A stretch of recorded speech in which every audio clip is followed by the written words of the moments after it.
Bismillahir Rahmanir Rahim. Sahih Al-Bukhari, the Book of Knowledge, Hadith number 121.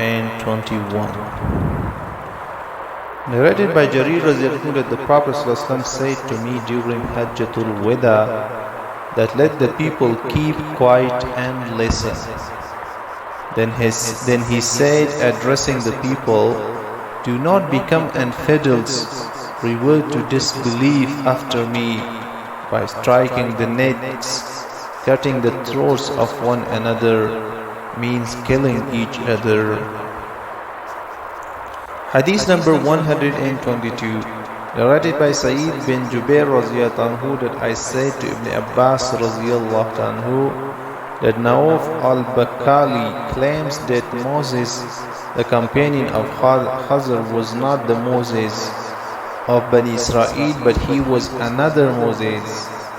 Ibn Abbas remarked that the enemy of Allah, Nauf, was a liar.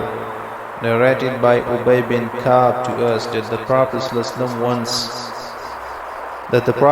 said that once the Prophet Musa stood up and addressed Bani Israel, he was asked, who is the most learned man among the people? So he said, I am the most learned.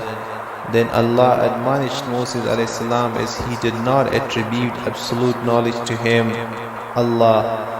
So Allah inspired to him at the junction of the two seas, there is a slave amongst my slaves who is more learned than you.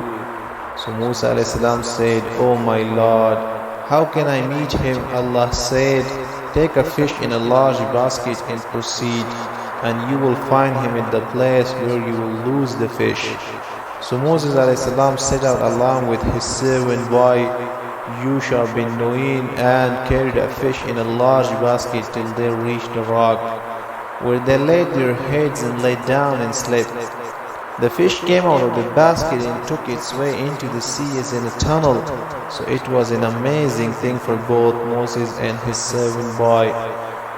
They proceeded for the rest of the night, and the following day when the day broke, Moses said to his servant boy that bring us our early meal.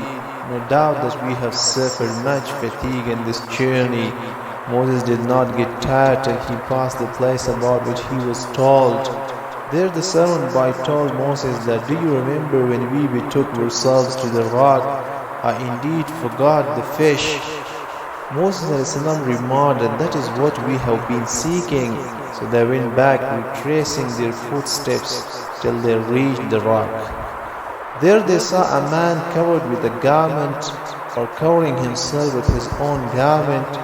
Moses greeted him with salam, and Khadr replied saying, how do people greet each other in this land, in your land? Moses said, I am Moses. He asked, the Moses of Bani Israel? Moses replied in the affirmative and added, may I follow you so that you teach me of what knowledge which you have been taught. Al-Khadr replied, verily you will not be able to remain patient with me, O Moses. I have some of the knowledge of Allah which He has taught me and which you do not know, while you have some of the knowledge which Allah has taught you which I do not know. Moses said, Allah willing, you will find me patient, and I will not disobey you in aught. So both of them set out walking along the seashore, as they did not have a boat, and the meantime a boat passed by them, and they requested the crew of the boat to take them on board. The crew recognized Al-Khadr and took them on board without fear. Then a sparrow came and stood on the edge of the boat and dipped its beak once or twice in the sea. Al-Khadr said, O Moses, my knowledge and your knowledge have not decreased Allah's knowledge, except as much as the sparrow has decreased the water of the sea with its beak. Al-Khadr went to one of the planks of the boat and plucked it out. Moses said, these people gave us a free lift, but you have broken their boat and scalded it as it is drawn its people. Al-Khadr replied, didn't I tell you that you will not be able to remain patient with me?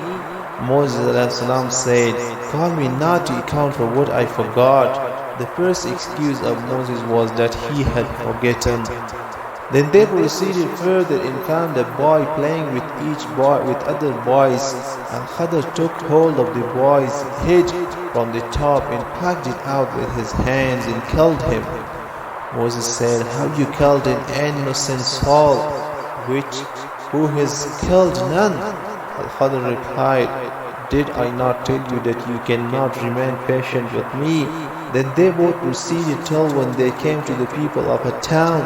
They asked them for food, but they refused to entertain them. Then they found there a wall on the point of collapsing. Al-Khadr repaired it with his own hands. So Moses said, "If you had wished, surely you could have taken wages for it."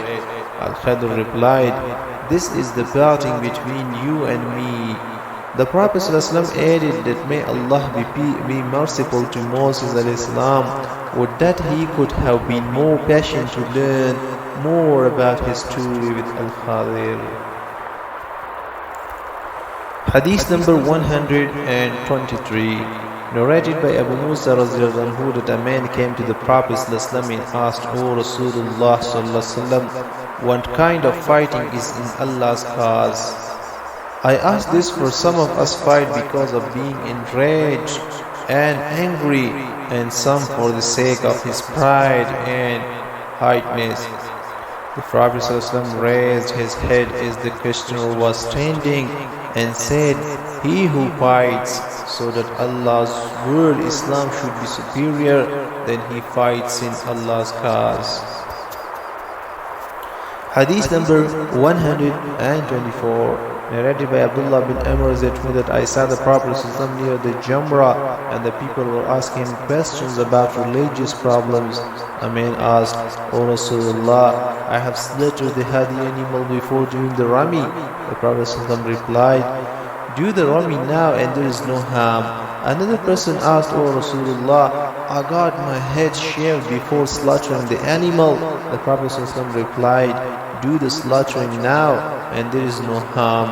So on that day when the Prophet was asked about anything as regards the ceremonies of Hajj performed before or after, at due time his reply was, "Do it now and there is no harm."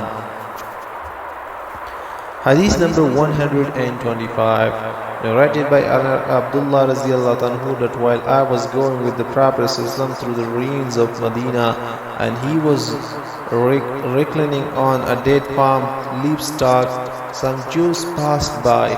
Some of them said to the others, "Ask him, the Prophet, about the spirit." Some of them said to them, "They should not ask him that question, as the Rasulullah may give a reply which would displease them." But some of them insisted on asking, and so one of them stood up and asked, "O Abul Qasim, what is the spirit?" The Prophet remained quiet. I thought he was being inspired divinely, so I stayed till the state of the Prophet while being inspired was over. The Prophet then said, "And they ask you, O Muhammad concerning the spirit, say, the spirit is knowledge is with my Lord, and of knowledge you mankind have been given only a little."